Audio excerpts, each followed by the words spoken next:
So hello and good morning students, welcome to exam universe ladder to success. मेरा नाम है विकास और आज की इस वीडियो में हम लोग डिस्कस करने वाले हैं आज के करंट अफेयर्स के इंपॉर्टेंट सेशन को, जो आपके आने वाले सारे कंपटीशन एग्जाम्स के लिए एक बहुत ज़्यादा इंपॉर्टेंट रहने वाला है। फिर चाहे आप एसएससी की प्रिपरेशन कर रहे हो, बैंक की प्रिपरेशन कर रहे हो या फिर आप किसी भी कॉम्पिटिशन एग्जाम की प्रिपरेशन कर रहे हो, करंट अफेयर हर एक एग्जाम में पूछा जाता है। और अगर आप लोग डेली करंट अफेयर का मेरा सेशन ले रहे हैं तो आप लोगों को कभी भी कोई भी दिक्कत नहीं आएगी।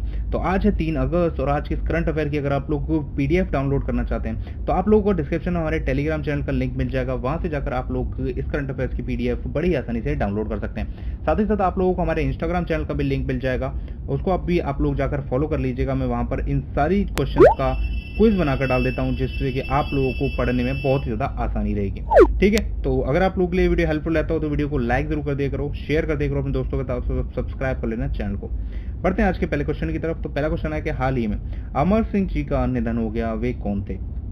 तो वे एक पॉलिटिशियन थे, यानी कि एक नेता थे।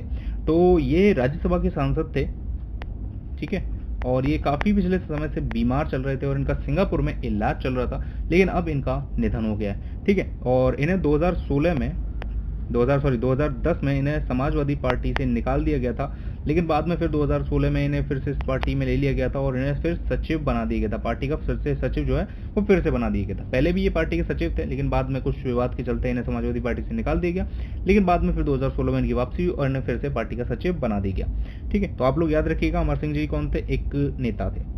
बढ़ते हैं अगले क्वेश्चन की तरफ। तो ये थे अमर सिंह जी।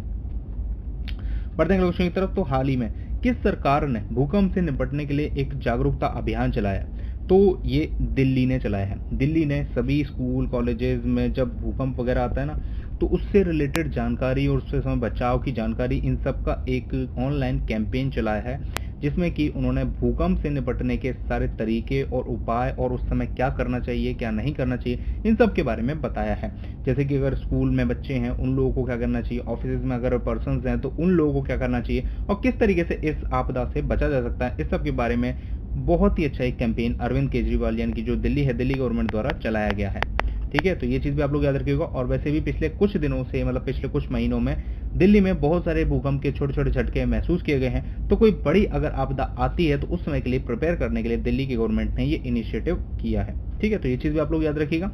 अगला है कि भारत में किस राज्य में 1 सितंबर से सभी धार्मिक स्थल खोलने की घोषणा की है? तो ये किस राज्य ने की है? ये राजस्थान ने की है। राजस्थान ने सभी धार्मिक स्थलों को 1 सितंबर से खोलने की बात कही है कि सारे जितने भी धार्मिक स्थल हैं वो 1 सितंबर से खुल जाएंगे, और उसके लिए वो प्रिकॉशंस यानी कि गाइडलाइंस भी बना रहे हैं कि किस तरीके से भक्त मंदिर में जा सकेंगे, प्रसाद ले सकेंगे, या मतलब किस तरीके से पूजा अर्चना की जा सकेगी, पूरी की पूरी एक गाइडलाइंस बनाई जाएगी और उसके तहत ही 1 सितंबर से सारे के सारे जो धार्मिक स्थल हैं उनको खोला जाएगा राजस्थान में। राजस्थान की बात हुई है तो देखो राजस्थान के बारे में मैं आप लोगों को कुछ चीज़ें बता देता हूँ। देखो ये है मैप में राजस्थान। ठीक है, राजस्थान कहाँ पर है? देखो ये रहा राजस्थान, यहाँ पर है। ठीक है, इसकी जो सीमा है वो गुजरात से टच होती है और बाकी इधर पाकिस्तान से भी इसकी सीमा टच होती है। तो ये चीज़ भी आप लोग याद रखा करो। देखो किन किन राज्यों से टच होती है, किन देशों से टच होती है, तो ये चीज़ भी आप लोगों को पता होना चाहिए। ठीक है, राजस्थान देखो कैपिटल क्या है? जयपुर है। सीएम कौन है? अशोक गहलोत जी हैं। और गवर्नर कौन है? कालराज मिश्र, ये यहाँ के गवर्नर है। और अभी हाल ही में देखो यहाँ पर एक मैं आप लोगों को बता दूं, राजकॉप सिटीजन ऐप भी लॉन्च हुआ था। ठीक है, और भी कई सारे हुए थे, वो भी मैं आप लोगों को बताऊंगा आने वाली वीडियोस में। मैंने आप लोगों को पहले ही बताया। चलो आप लोग कुछ जो आप लोगों को याद हो राजस्थान में जो रिसेंटली लॉन्च हुए हैं वो आप लोग नीचे कमेंट में लिखकर बताइएगा, ये आप लोगों के लिए काम है। ठीक है, चलो आगे बढ़ते हैं। अगला क्वेश्चन है 12 अमृत फार्मेसियों की स्थापना कहाँ की जा रही है? तो देखो ये 12 अमृत फार्मेसियों की स्थापना कहाँ की जा रही है? ये जम्मू एंड कश्मीर में की जा रही है। अब देखो ये अमृत फार्मेसी क्या होती है? देखो अमृत जो फार्मेसी है ना, वो एक तरीके से जो ब्रांडेड दवाएं होती हैं जो बहुत ही महंगी आती हैं, वो बहुत ही सस्ते और बहुत ही हैवी डिस्काउंट पे आप लोगों को यहाँ पर मिल जाती हैं। कुल मिलाकर एक तरीके से कह सकते हो गवर्नमेंट का बहुत ही अच्छा इनिशिएटिव है अमृत फार्मेसी। और यहाँ पर बहुत ही मतलब जो ब्रांडेड दवाई होती है, महंगी होती है, इंजेक्शन महंगे होते हैं, उन सबको बहुत ही ज़्यादा सस्ते दामों पर यहाँ पर बेचा जाता है। तो ये चीज़ आप लोगों को याद रखनी है। ठीक है, कि 12 फार्मेसियाँ कहाँ खुल रही हैं अमृत नाम की?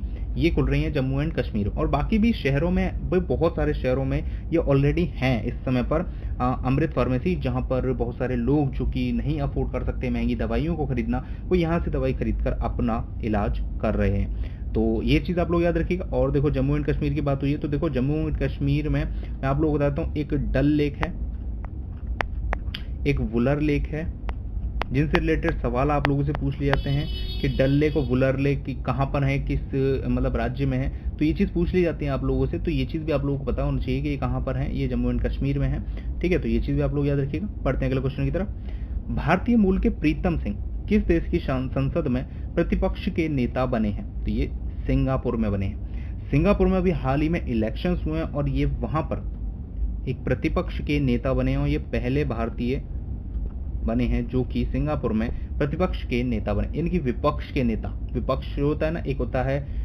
जिसकी सरकार चुनी जाती है, एक दूसरा होता है विपक्ष पक्ष। तो ये विपक्ष पक्ष के नेता हैं, ठीक है, जिन्हें मतलब बहुमत भी मिला है लेकिन इनकी सरकार नहीं बनी है, लेकिन ये पहले भारतीय बने हैं जिन्हें सिंगापुर की संसद में प्रतिपक्ष के नेता बने हैं। तो ये चीज़ भी आप लोगों को याद रखनी है, ठीक है।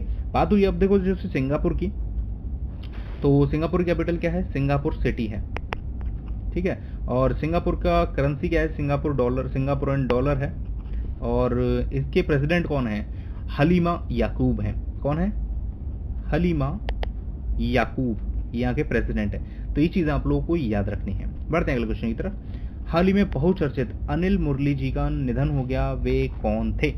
तो देखो ये थे एक्टर, यानी कि अभिनेता थे।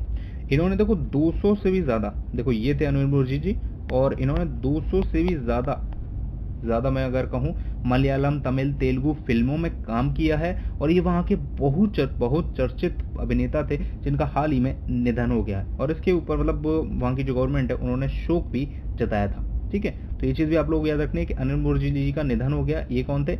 ये एक्टर थे। बाकी देखो अभी हाल ही में परवेज खान जो बॉलीवुड के एक्शन डायरेक्टर थे उनका भी निधन हो गया। तो ये चीज़ भी आप लोग याद रखिए। और मैं आप लोग बताता हूँ सरोज खान जो बॉलीवुड की कोरियोग्राफर थी, उनका भी निधन हो गया था। तो ये आप लोगों के सवाल पूछे जा सकते हैं जो मैंने आप लोगों को पहले भी पढ़ाया, ये मैं रिकॉयल कराता जा रहा हूँ। ऋषि कपूर जी का भी निधन हुआ था, एक्टर थे, वो भी आप लोग याद रखना है। इरफान खान जी का भी निधन हुआ था, ठीक है। ये चीज़ भी आप लोग याद रखिएगा। सुशांत सिंह राजपूत, इनका भी निधन हो गया था। तो ये सारी चीज़ें आप लोगों को याद रखनी है। आप लोगों को डे बाय डे इसको रिवाइज करते जाएंगे तो आप लोगों को कभी भी एग्जाम्स में दिक्कत नहीं आएगी। बढ़ते हैं अगले क्वेश्चन की तरफ। अगला है हाल ही में किसने मार्स 2020 परसिवरेंस रोवर मिशन का शुभारंभ किया है? तो ये किसने किया है? ये नासा ने किया है। नासा ने यूएलए के साथ मिलकर किया है। यूएलए क्या है? यूनाइटेड लॉन्च अलायंस है। इसके साथ मिलकर 2020 में जो रोवर मिशन है, 2020 का जो मार्स का रोवर भेजा है, यानी कि एक रोवर भेजा है इन्होंने मार्स पर, जो क्या करेगा, जो वहाँ पर प्राचीन टाइम पे अगर वहाँ पर जीवन था तो उस चीज़ की खोज करेगा, और जो वहाँ पर अगर इस समय कोई जीवन के संकेत हैं उनकी खोज करेगा, और वहाँ पर क्या क्या है इन चीज़ों की खोज करेगा। जैसा कि आप लोगों को पता होगा आने वाले टाइम में जो नासा है वो मानव मिशन करने वाला है मंगल ग्रह पर, मंगल पर बस्ती बसाने के लिए, ये मंगल पर मानव बस्ती बसाने के लिए योजना बना रहा है। तो उसी के तहत ये रोवर उसी मिशन का हिस्सा है जो कि भेजे गए हैं, जो कि वहाँ पर जाकर नमूने कलेक्ट करेंगे कि किस तरीके का वहाँ पर कभी जीवन रहा है या नहीं, या जीवन पनप सकता है या नहीं। तो वहाँ पर जितने ही वो नमूने लेंगे वो वापस पृथ्वी पर भेजेंगे, जिससे कि यहाँ के साइंटिस्ट उन चीज़ों की जांच कर सकेंगे। तो ये चीज़ आप लोगों को याद रखनी है कि ये किसने लॉन्च किया है? ये नासा ने लॉन्च किया है। ये कहाँ से लॉन्च किया है? ये फ्लोरिडा में कैंप कैनावेरल जो एयरफोर्स स्टेशन है वहाँ पर स्पेस लॉन्च कॉम्प्लेक्स 41, वहाँ से ये लॉन्च किया गया है, ठीक है। तो ये आप लोगों को याद रखना है, और ये नासा के जो मानव मिशन होने वाला है उसके तहत हिस्सा है, ठीक है। तो ये चीज़ भी आप लोग याद रखिएगा। देखो अब बात हुई है नासा की, तो देखो नासा के बारे में आप लोगों को बताता हूँ। नासा के फॉर्म में national aeronautics and space administration, इसकी स्थापना कब हुई थी? इसकी स्थापना हुई थी 1958 में। हेडक्वार्टर कहाँ पर है? वॉशिंगटन DC USA में है, ठीक है। और इसके चेयरमैन कौन है? इसके चेयरमैन हैं जिम ब्रिटेनस्टाइन।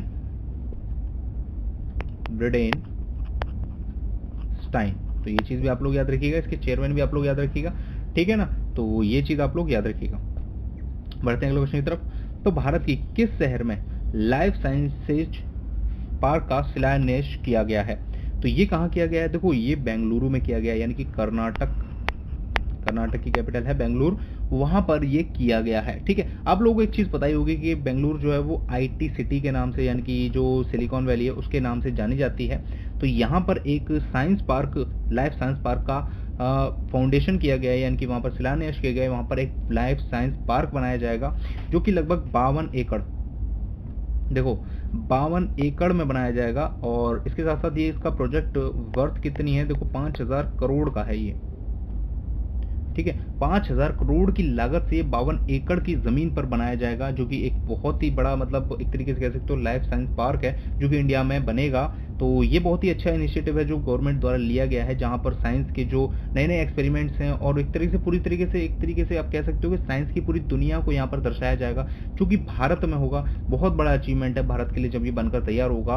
और यहाँ पर काफी सारे, मतलब एक तरीके से कह सकते हैं नई नई टेक्नोलॉजीज पर काम किया जाएगा, जो कि भारत को एक आत्मनिर्भर भारत बनाने की दिशा में एक पहल है, उसी के तहत ये किया जा रहा है। तो ये चीज आप लोग याद रखिएगा। और एक चीज याद रखिए, इसका उद्घाटन किसने किया, इसका उद्घाटन जो यहाँ के सीएम है BS येदियुरप्पा जी, उन्होंने किया है, ठीक है। अब बात करें, देखो जैसे कैपिटल में आप लोगों को बता दी कर्नाटक की बेंगलुरु है, सीएम BS येदियुरप्पा है, गवर्नर कौन है, वाजुभाई वाला है, ठीक है। तो ये चीज आप लोग याद रखिएगा। और देखो अगर मैं बात करूं तो आप लोगों को मैंने अभी रिसेंट में पढ़ाया था कि एक मेघ संदेश ऐप भी, मौसम की जानकारी देने वाला मेघ संदेश ऐप जो है वो भी कर्नाटक गवर्नमेंट ने लॉन्च किया था। साथ ही साथ कोरोना वॉच, ये भी एक एप्लीकेशन था जो गवर्नमेंट ने लॉन्च किया था। साथ ही साथ गेट सेट गो एक ऑनलाइन एजुकेशन प्लेटफॉर्म है, ये भी कर्नाटक गवर्नमेंट ने लॉन्च किया था। तो ये देखो, ये पुरानी चीजें मैंने आप लोगों को रिकॉयल करा दी है, ये चीज भी आप लोगों को याद रखनी है। और इसी तरीके से अगर आप लोग धीरे धीरे करके पढ़ते रहोगे तो आप लोगों को हर चीज इसी तरीके से धीरे धीरे करके याद होती जाएगी, और आप लोगों को जब एग्जाम आएगा तो ज्यादा टेंशन नहीं होगी,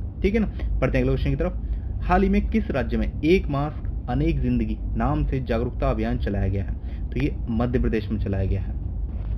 मध्य प्रदेश में देखो 1 अगस्त से, ये देख रहे हो आप, 1 अगस्त से 15 अगस्त तक ये जागरूकता अभियान चलाया जाएगा, जिसमें कि जो मास्क है, मास्क का वितरण किया जाएगा, लोगों को मास्क दिए जाएंगे और साथ ही साथ महत्व भी बताया जाएगा। अब देखो ये क्या है, एक मास्क अनेक जिंदगी अभियान है, यानी कि एक पर्सन के मास्क लगाने से कितनी जिंदगियां बच सकती हैं, उस चीज का महत्व बताया जाएगा। सोशल डिस्टेंसिंग के बारे में बताया जाएगा कि अगर आप मास्क लगाकर कहीं पर जाओगे तो आपको कितना कम खतरा है कोरोना से, आप लोगों से दूर खड़े रहोगे तो आपको कितना कम खतरा है कोरोना से। तो ये सारी चीजों के बारे में इस जो अभियान है उसमें मध्य प्रदेश की गवर्नमेंट बताएगी, यानी कि बहुत बड़ा एक अभियान है जो 15 दिन तक चलने वाला है और काफी अच्छा इनिशिएटिव है जो गवर्नमेंट द्वारा लिया गया है, इस एक मास्क अनेक जिंदगी, ठीक है। तो ये चीज भी आप लोग याद रखिएगा। बाकी देखो बात करते हैं, देखो मैप में अगर देखो मध्य प्रदेश को देखें तो मध्य प्रदेश कहाँ है, ये रहा, ऑलमोस्ट सेंटर में है भारत के। मध्य प्रदेश की देखो सीमाएं देखो गुजरात से टच होती हैं, ठीक है, बाकी छत्तीसगढ़ से टच होती हैं, उत्तर प्रदेश से टच होती हैं, महाराष्ट्र से टच होती है और थोड़ी बहुत राजस्थान से भी टच होती है। और इधर देखो, इधर और देखते हैं तो नहीं, बस इतने ही जगहों से टच होती हैं। तो ये चीज़ भी आप लोगों को पता होना चाहिए, पूरी तरीके से लैंड लॉक स्टेट है, यानी कि चारों तरफ से लैंड से घिरा हुआ है, ठीक है। तो ये चीज़ भी आप लोग याद रखिएगा। बाकी देखो अगर देखो हम इसके बारे में बात करें, मध्य प्रदेश के बारे में, कैपिटल है इसकी भोपाल, इसके सीएम जो है वो है शिवराज सिंह चौहान, जो इस समय कोरोना से पीड़ित हैं, मतलब उनको कोरोना टेस्ट किया गया था तो पॉजिटिव पाया गया था और इस समय वो भर्ती हैं हॉस्पिटल्स में, ओके। और बात करें अगर यहाँ की गवर्नर की, तो इस यहाँ के पहले गवर्नर थे लालजी टंडन, जिनका हाल ही में निधन हो गया और उनकी जगह जो प्रेसिडेंट है रामनाथ कोविंद जी, उन्होंने आनंदीबेन पटेल जो कि उत्तर प्रदेश की गवर्नर है, उनको यहाँ पर एज अ गवर्नर अपॉइंट किया था। तो ये चीज़ भी आप लोगों को याद रखनी है। बाकी देखो मध्य प्रदेश की बात हुई है तो मध्य प्रदेश से रिलेटेड कुछ रिसेंट में करंट अफेयर्स में आप लोगों को बताता हूँ। देखो मध्य प्रदेश में एक किल कोरोना कैंपेन का भी स्टार्टिंग की गई थी, किल कोरोना कैंपेन की स्टार्टिंग की गई थी। हमारा घर हमारा विद्यालय, ये योजना भी यहीं पर शुरू की गई थी। हमारा घर, एक सेकंड, हमारा घर हमारा विद्यालय, ठीक है, बच्चों को पढ़ाने के लिए, ये भी यहीं पर शुरू की गई थी। और इसके साथ साथ रोजगार सेतु योजना, ये भी यहीं पर शुरू की गई। जीवन अमृत योजना, ये भी यहीं पर शुरू की गई। जीवन शक्ति योजना, ये भी यहीं पर शुरू की गई। और मध्य प्रदेश में देखो मध्य प्रदेश ने, अभी मैंने आपको हाल ही में पढ़ाया था कि ऑनलाइन कोरोना वायरस का प्रशिक्षण देना भी शुरू किया है पंचायतों को, पंचायत स्तर पर, एक सेकंड, पंचायत स्तर पर ये कोरोना के बारे में अवेयरनेस फैलाएंगे, जिससे कि जो लोग हैं, गांव के लोग हैं, वो लोग भी जान सकें और इससे प्रशिक्षित हो सकें और उनको जो सुविधाएं हैं वो भी उपलब्ध कराई सकें, साथ साथ जो बचाव है वो भी बताए जा सकें। साथ ही साथ एक चरण पादुका पहल भी शुरू की गई थी, जब श्रमिक पैदल चलकर अपने अपने घर जा रहे थे उस समय पर एक रोको टोको अभियान भी शुरू किया गया था, जो कि मध्य प्रदेश में ही शुरू किया गया था। एक इंतजार आपका ऐप भी जो सोशल मीडिया पर शुरू की गई थी कैंपेन, जो इसके तहत मतलब जो टूरिज्म डिपार्टमेंट ने स्टार्ट किया था टूरिस्ट को अपनी ओर आकर्षित करने के लिए। साथ ही साथ देखो एक आसपास योजना भी शुरू की थी मध्य प्रदेश ने, जो कि सुसाइड जो लोग कर रहे थे उनको रोकने के लिए, उनको उनको एक तरीके से कह सकते हो कि उनकी साइकोलॉजी को बदलने के लिए, उनको जीवन का महत्व बताने के लिए। साथ ही साथ एक टॉप पेरेंट ऐप भी शुरू किया गया था। ठीक है, तो ये और ठीक है, तो इतनी सारी चीज़ें आप लोगों को याद रखनी है। देखो ये मध्य प्रदेश का पुराना करंट अफेयर है, जो अभी हाल ही में मैंने आप लोगों को पढ़ाया भी था, तो ये चीज़ आप लोगों को याद रखनी है। देखो ढेर सारी चीज़ें मैं आप लोगों को रिवाइज कर दिया, आप लोग वीडियो को पॉज करके एक एक करके सुन सकते हो। ये सारी चीज़ें जो मैंने आप लोगों को अभी बताई हैं, ढेर सारी चीज़ें हैं। और एक अभी लेटेस्ट जो मैंने आप लोगों को बताया है वो ये है कि एक मास्क अनेक जिंदगी अभियान, ये भी मध्य प्रदेश द्वारा शुरू किया गया। और यहाँ के जो सीएम हैं शिवराज सिंह चौहान जी, वो अभी कोरोना से पीड़ित हैं और अभी उनका स्टेटमेंट आया कि वो अब पहले से रिकवर हैं, पहले से बेहतर है। तो ये सारी चीज़ें आप लोगों को मध्य प्रदेश से रिलेटेड याद रखनी है। ठीक है, बढ़ते हैं आगे। हाल ही में ओरिएंटल इंश्योरेंस कंपनी लिमिटेड के सीएमडी के रूप में किसे नियुक्त किया गया है? तो ये एसएन राजेश्वरी जी को नियुक्त किया गया है। ठीक है, इन्हें अब ओरिएंटल जो इंश्योरेंस कंपनी है लिमिटेड, उसकी सीएमडी के रूप में ये अपना कार्यभार संभालेंगे। और वर्तमान में अगर हम बात करें तो ये new India insurance company limited जो है उसकी जनरल मैनेजर हैं। और अब ये ओरिएंटल इंश्योरेंस कंपनी लिमिटेड जो है उसकी सीएमडी के रूप में कार्यभार संभालेंगी। ठीक है, तो ये चीज़ आप लोगों को याद रखनी है। ये एक पब्लिक इंश्योरेंस सेक्टर कंपनी है। ठीक है, तो ये चीज़ आप लोगों को याद रखनी है। उम्मीद करता हूँ आप लोगों को याद रहेगी। हेडक्वार्टर कहाँ पर है इसका हेडक्वार्टर है न्यू दिल्ली में। ठीक है, बाकी देखो ऑप्शंस के बारे में देखो। वरुण श्रीधर, ये हाल ही में पेटीएम मनी के सीईओ बनाए गए थे, एमडी एंड सीईओ, मैंने आप लोगों को पढ़ाया भी था। एन शिवारमन, ये कौन है? ये आईसीआरए यानी कि इन्वेस्टमेंट क्रेडिट रेटिंग एजेंसी, उसके एमडी बनाए गए थे। तो ये भी आप लोगों को मैंने कल परसों ही पढ़ाया था। बाकी अगर हम बात करें अवनी जोशी, तो इनकी एक बुक है बर्न शुगर, इनको बुकर प्राइज के लिए नॉमिनेट किया गया है। ये दुबई में रहती हैं लेकिन भारतीय मूल की हैं। ठीक है, तो ये भी मैंने आप लोगों को शायद कल ही पढ़ाया था, तो आप लोगों को ये भी चीज़ें याद रखनी है। ठीक है, तो देखो ऑप्शंस भी आप लोग पढ़ा करो, ऑप्शंस में भी देखा करो कोई क्या चीज़ें नई है जो आप लोगों को पढ़नी है। ठीक है, तो देखो ये थे 10 इंपॉर्टेंट करंट अफेयर्स के क्वेश्चन। उम्मीद करता हूँ आप लोगों को पसंद आए होंगे। अब हम बात करते हैं कुछ ब्रेकिंग न्यूज़ के बारे में जो आप लोगों को पता होना चाहिए as being Indian citizen. Jammu Kashmir में जो लॉकडाउन है वो 5 अगस्त तक बढ़ा दिया गया। पूर्ण लॉकडाउन रहेगा, पूरी तरीके से लॉकडाउन रहेगा, सारी चीज़ें बंद रहेंगी। कोरोना वायरस के काफ़ी सारे केस देखने को मिले हैं। अगर हम बात करें जम्मू कश्मीर, अभी तक 20,972 टोटल कोरोना वायरस के केसेस आ चुके हैं। ठीक है, अगला है कि भारत में रिपोर्ट किए गए 55,000 कोरोना वायरस के केसेस कल। तो ये भी काफ़ी शॉकिंग न्यूज़ है। डेली 50-50 हज़ार न्यूज़ रिकॉर्ड्स आ रहे हैं, 50-50 मतलब कोरोना वायरस के पेशेंट्स आ रहे हैं। टोटल मिला के लगभग 17 लाख से ऊपर केसेस हो चुके हैं भारत में। अगला है कि हरियाणा की जो गवर्नमेंट है वो प्लान कर रही है कि मतलब 20 किलोमीटर के दायरे में एक कॉलेज खोला जाएगा। मतलब 20 किलोमीटर के दायरे में जो एक कॉलेज होगा उसको खोला जाएगा। ये पॉलिसी मतलब सितंबर से लागू होगी, क्योंकि अभी 31 अगस्त तक तो गवर्नमेंट द्वारा सारे स्कूल कॉलेज बंद हैं। अब सितंबर में जो स्कूल खोलने की बात की जा रही है, तो उसके तहत गवर्नमेंट ने ये प्लान बनाया है कि वो 20 किलोमीटर के दायरे में सिर्फ एक कॉलेज खोलेगी। इस पर भी बात चल रही है, गाइडलाइंस जारी की जाएंगी, सब चीज़ की जाएगी, उसके बाद स्कूल कॉलेजेस को खोला जाएगा। अगला है कि छत्तीसगढ़ की जो पुलिस है ना, उसने रक्षाबंधन के मौके पर लगभग 14 लाख मास्क देने की घोषणा की है कि वो सभी लोगों को 14 लाख से भी ज़्यादा लोगों को मास्क वितरण करेंगे रक्षाबंधन पर। ये एक अच्छा इनिशिएटिव है जो गवर्नमेंट द्वारा मतलब पुलिस द्वारा किया जा रहा है, तो ये भी चीज़ अच्छी बात है। तो देखो ये था आज का इंपॉर्टेंट महत्वपूर्ण करंट अफेयर्स का सेशन। उम्मीद करता हूँ आप सभी लोगों को पसंद आया होगा। और आज है रक्षाबंधन, तो आप सभी लोगों को रक्षाबंधन की बहुत शुभकामनाएं। उम्मीद करता हूँ आप सभी लोग सुरक्षित रहें, सेफ रहें, अपने घरों में रहें और कोरोना से आप लोग सुरक्षित रहें। तो अगर आप लोगों को सेशन देखो पसंद आया तो वीडियो को लाइक जरूर कर देना, शेयर कर देना अपने दोस्तों के साथ, ताकि वो लोग अपनी तैयारी कर सकें, और सब्सक्राइब कर लेना चैनल को ताकि आप लोग आने वाली वीडियोस मिस ना कर दें। Thank you so much for watching. मिलते हैं नेक्स्ट वीडियो में, तब तक के लिए जय हिंद।